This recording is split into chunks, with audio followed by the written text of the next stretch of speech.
Olá, queridos irmãos da Sociedade Espírita Jesus, de toda a comunidade espírita de Santiago e região. É um prazer estar novamente com os irmãos.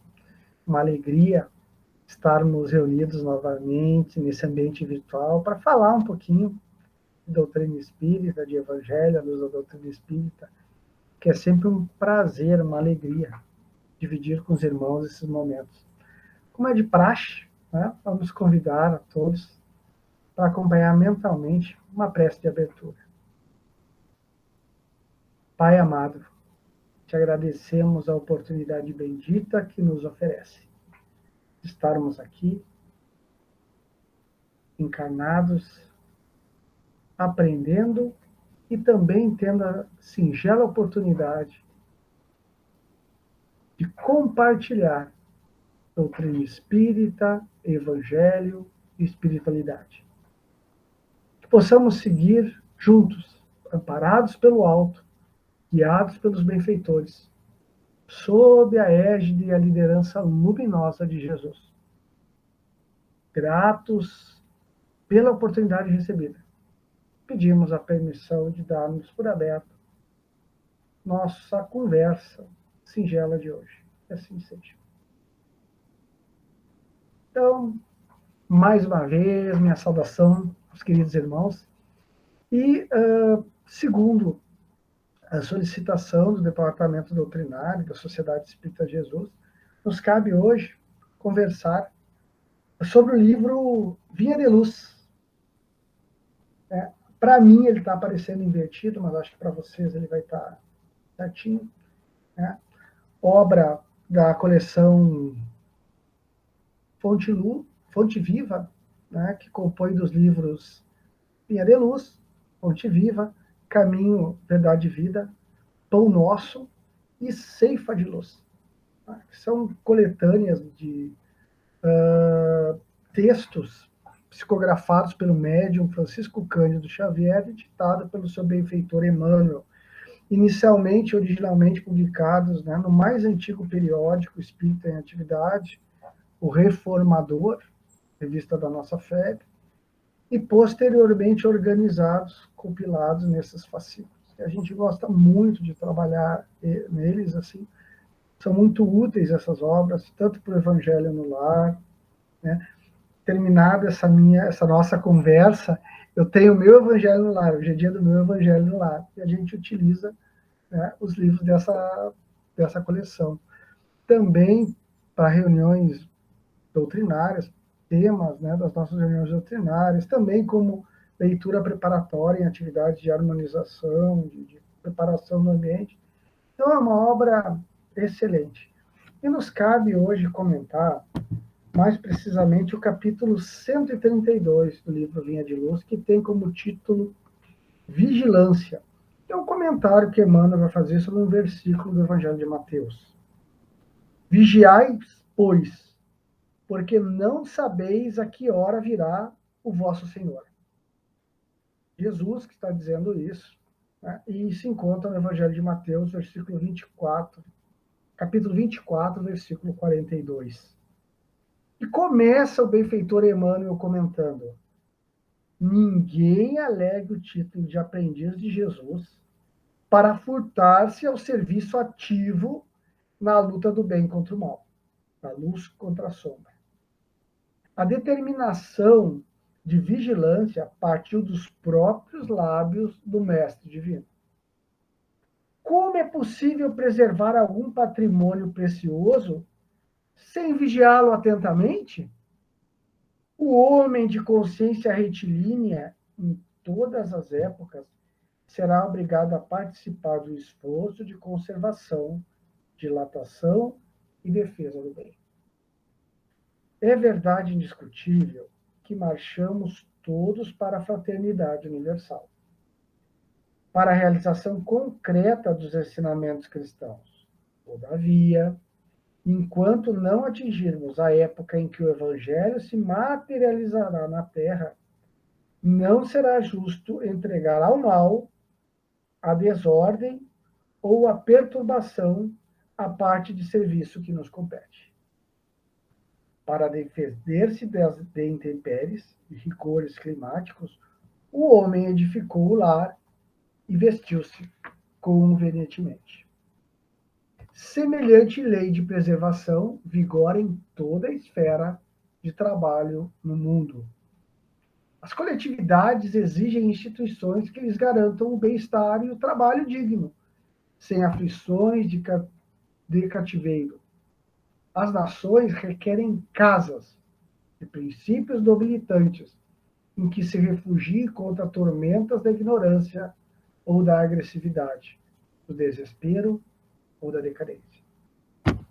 Vai seguir adiante Emmanuel, mas notamos que Emmanuel toca numa questão que nos é muito importante. Não raro, quando temos contato com os ensinamentos espíritas, com os ensinamentos evangélicos à luz da doutrina espírita, nós entendamos que devamos, por questão de fraternidade, de companheirismo, de irmandade, de tolerância, sermos demasiadamente permissivos com nossos irmãos poucos esclarecidos.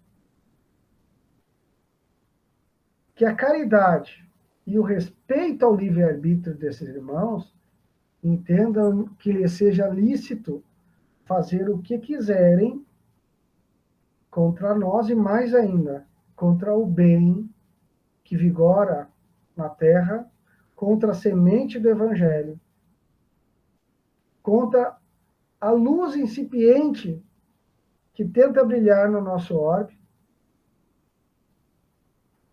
sem nenhuma contraposição, sem nenhuma restrição às suas ações maléficas.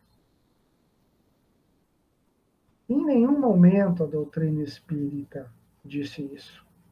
Em nenhum momento Jesus pregou isso.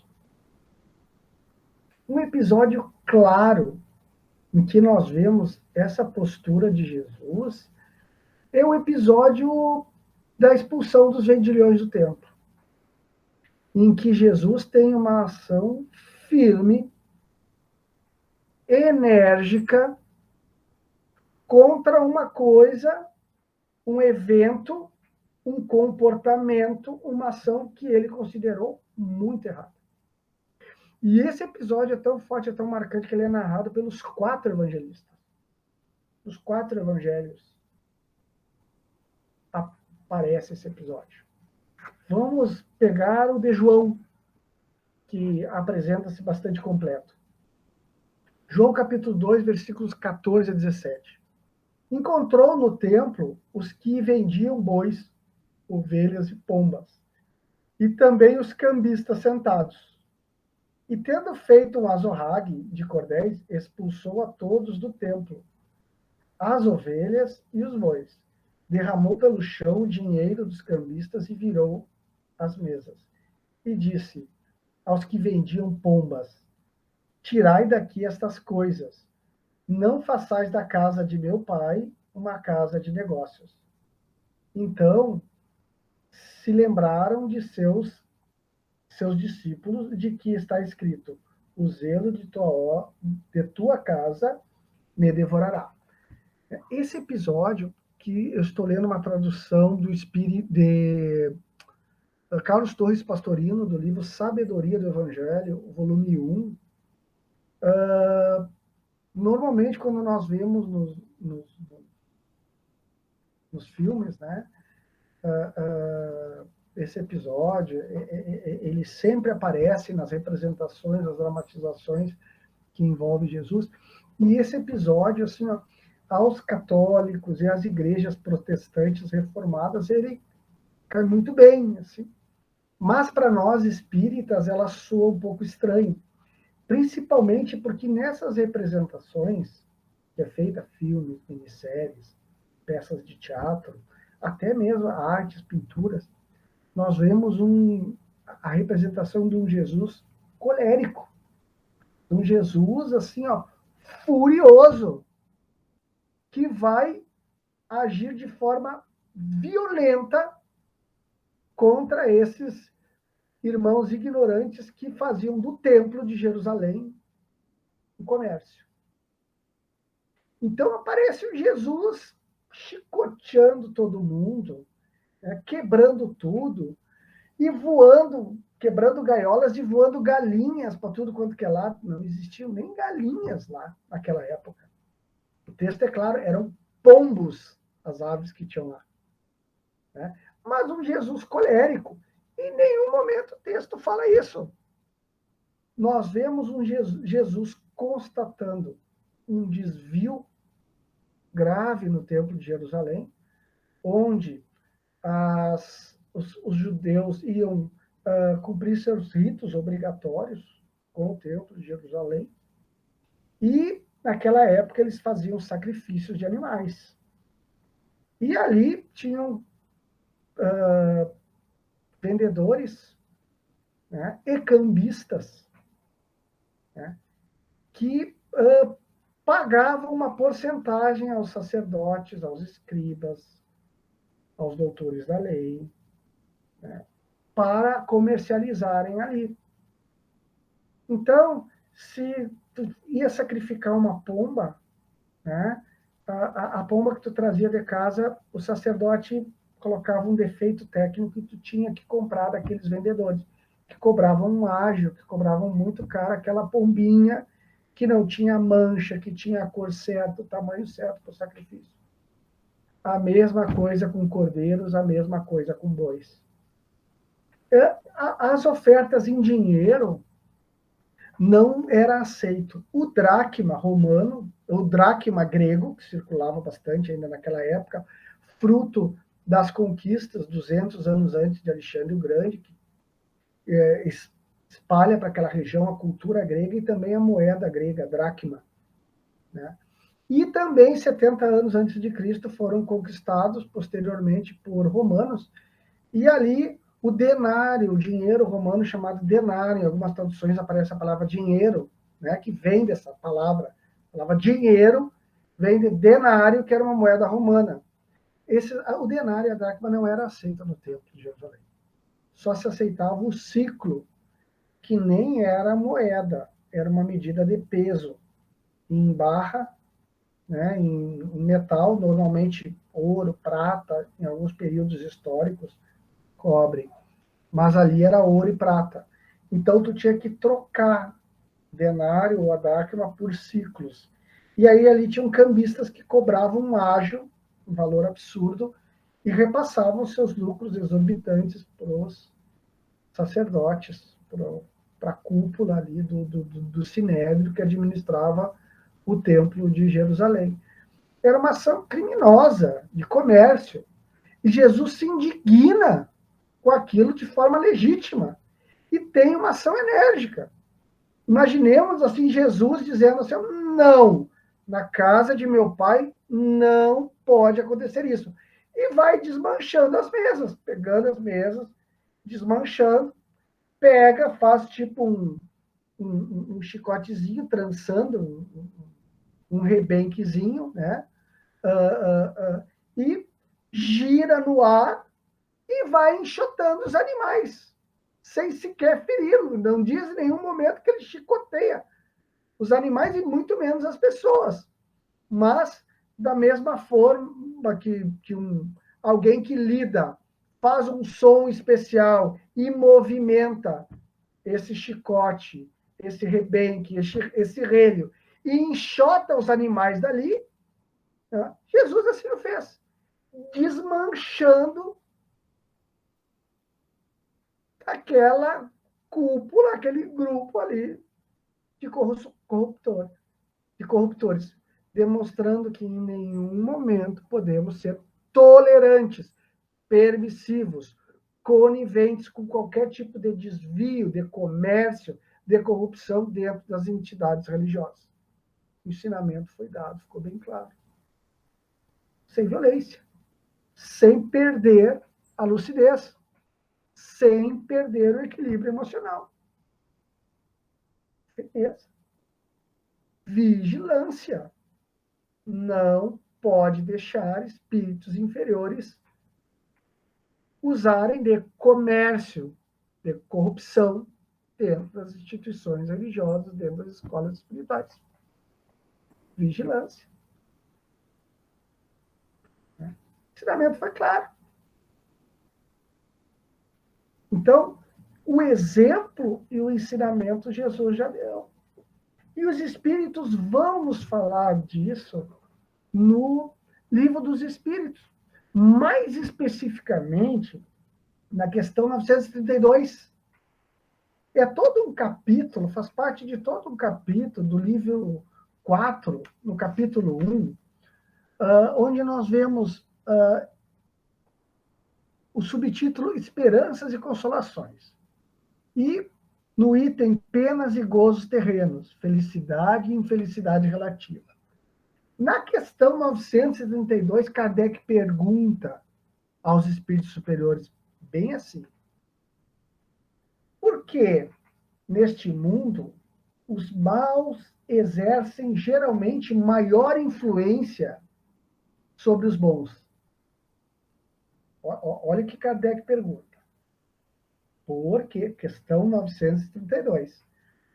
Por que neste mundo os maus exercem geralmente maior influência sobre os bons? Aí os espíritos vão responder: pela fraqueza dos bons.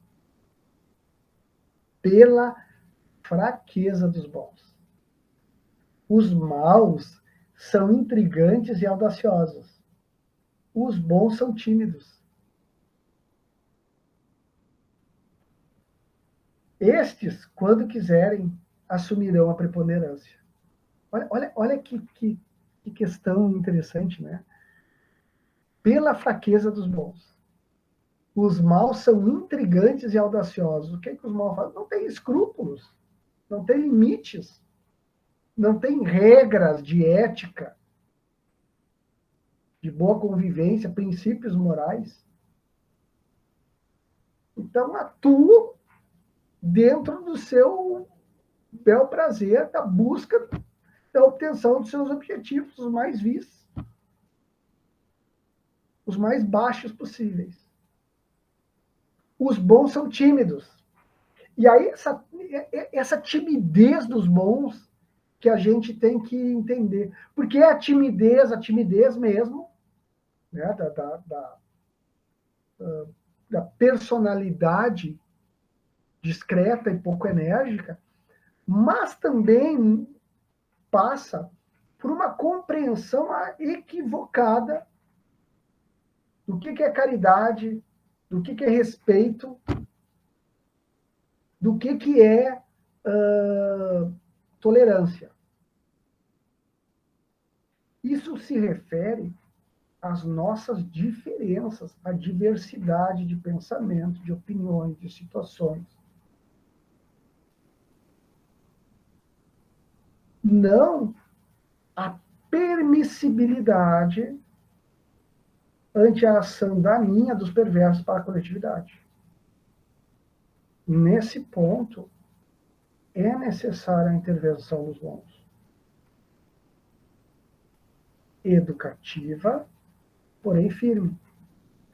Não é muito diferente da ação de um professor, de um cuidador, com uma criança rebelde, difícil, geniosa, onde esse agente educativo vai agir de firmeza, um equilíbrio. Né? O princípio ali é o amor, é o objetivo de um bem maior. Qual é o bem maior? A educação desse espírito. Mas com o entendimento de que, persistindo nesse comportamento infantil errado, a criança não aprenderá, não evoluirá, e que esses hábitos, se mantidos, prejudicarão o adulto no futuro. Então, há uma ação firme pedagógica, no sentido que de colocar um limite e uma orientação no comportamento daquela criança. Não pode ser diferente com esses espíritos, crianças espirituais que muitas vezes são inteligentes, astutos, porém moralmente imaturos. Então, é necessário a criação de instituições legais, ferramentas de proteção, de contenção, de redução de danos e, eventualmente, até de punição, para que esses espíritos entendam de que não podem, para a satisfação dos seus interesses mesquinhos, prejudicarem a si mesmo e a coletividade. Então, esse é o entendimento. Algumas visões erradas do comportamento de Jesus, do comportamento de pessoas, de espíritas. Allan Kardec muitas vezes foi firme, enérgico, com desvios dentro da Sociedade Parisiense de Estudos Espíritas e com o movimento espírita incipiente, de se formar. Francisco Cândido Xavier, Chico Xavier, autor, médium, que psicografa essas palavras, o autor era Emmanuel, era um exemplo de doçura. Mas o Chico, nos seus momentos, assim, ele era firme. Uma coisa que incomodava, que o Chico não aceitava, era cobrança, comércio dentro do movimento espírita. Não só ele não aceitava, como não permitia. E era firme, firme com relação a isso. Duro crítico de desvios na doutrina. Quando isso acontecia, o Chico era firme. Se posicionava. Então, uma linguagem não agressiva, não violenta, não quer dizer que ela não possa ser assertiva. E tem princípios que não podem ser negociados. Comércio dentro das instituições religiosas, desvios de ordem grave, corrupção, interesses mesquinhos individuais em detrimento do conhecimento espiritual, da espiritualização, da difusão dos saberes espirituais. Não. Essas questões não são negociadas.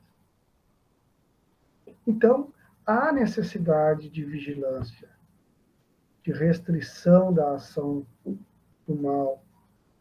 A questão é o como se fazer, sem ódio, sem beligerância excessiva, sem agressividade, mas com firmeza, com assertividade, com energia, impedindo que a ação da minoria perversa prejudique toda a coletividade.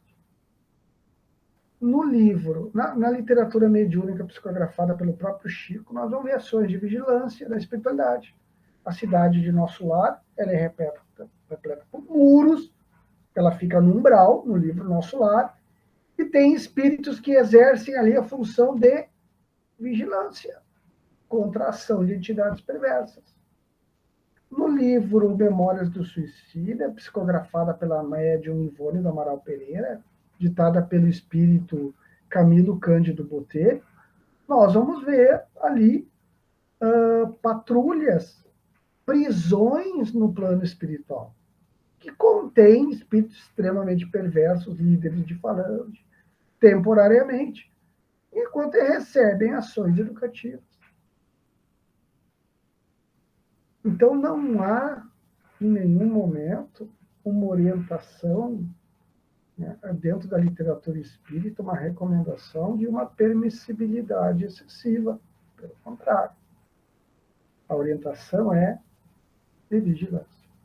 E termina nosso benfeitor Emmanuel nos dizendo: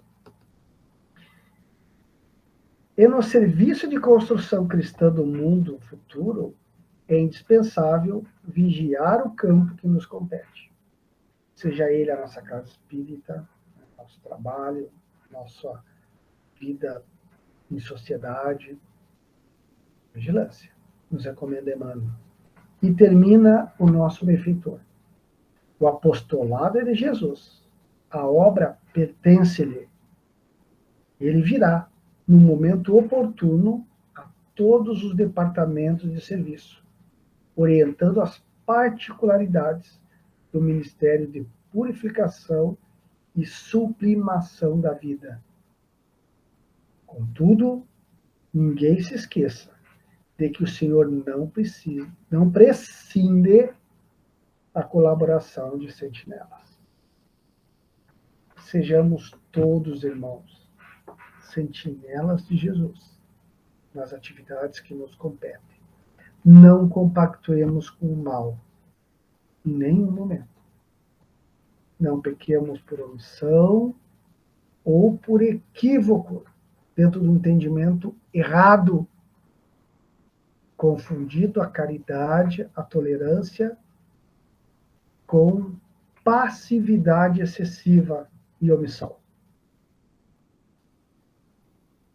Que possamos vigiar contra o mal, fazendo o evangelho no lar, nas nossas casas, difundindo a doutrina espírita, cuidando desse movimento espírita, que é a difusão, a materialização da doutrina espírita na Terra, com zelo, com atenção, com carinho, para que essa semente não seja atacada pelo caruncho do mal e das forças inferiores. Essa vigilância, esse trabalho nos compete. Sejamos hoje os vigias, os sentinelas, para que amanhã possamos usufruir daquilo que cuidamos e protegemos com todo carinho, com todo o nosso esforço. Convidamos os irmãos a se aprofundarem nesse capítulo Vigilância do livro Vinha de Luz, capítulo 132, onde o nosso benfeitor, Emmanuel, muito, como sempre, muito nos elucida, muito nos ampara. Na nossa conversa de hoje, utilizamos a obra já citada, Vinha de Luz, psicografada pelo médium Francisco Cândido Xavier, editada por Emmanuel, o livro Sabedoria do Evangelho, de Carlos Torres Pastorino, volume 1, o livro dos Espíritos, a questão escrito por Allan Kardec, codificado por Allan Kardec, questão 932, e também citamos as obras Nosso Lar e Memórias do Suicida. Nosso Lar, psicografada pelo Chico, Francisco Cândido Xavier, ditado por André Luiz, e a obra Memórias do Suicida, psicografada por Ivone do Amaral Pereira, médium Ivone do Amaral Pereira, e ditada pelo espírito Camilo Cândido Botelho, pseudônimo do escritor português Camilo Castelo Branco. Era isso que tínhamos para hoje, que a paz de Deus e as bênçãos do Mestre Jesus nos amparem hoje e sempre. Convidamos os irmãos, então, para encerrarmos juntos uma prece, uma oração. Pai amado, dai-nos a força para sermos vigilantes. Vigilante na nossa vida contra as nossas imperfeições e o assédio das sombras. Vigilante do trabalho, onde a maledicência, a fofoca, a preguiça não nos assome, fazendo com que prejudiquemos a coletividade e o objetivo final da empresa, da casa, da instituição a que estamos pertencendo, em que estamos laborando. Que sejamos vigilantes com o movimento espírita, escola espiritual na qual estamos matriculados, para que ela possa seguir iluminando a humanidade, esclarecendo, sensibilizando e evoluindo as criaturas. Vigilância com o planeta, para que possamos cuidar da natureza, do meio ambiente, para que a Terra possa continuar nos servindo de morada nas encarnações futuras. Que possamos entender que viver, reencarnar, é também vigiar, proteger, cuidar, amparar. E que sigamos vigilantes no nosso caminho, rumo ao bem, rumo à espiritualização e rumo ao progresso. Que assim seja. Muita paz, queridos irmãos, e que possamos, nesses momentos de transição, onde as coisas se encontram no seu momento certo de perturbação, possamos vigiar. Vigiar a nós mesmos, vigiar nossa família, nossa coletividade, nosso movimento espírita, o nosso planeta. Muita paz a todos. Que Deus os abençoe e o Mestre Jesus os ampare. Um abraço a nós, irmãos. Um abraço fraterno.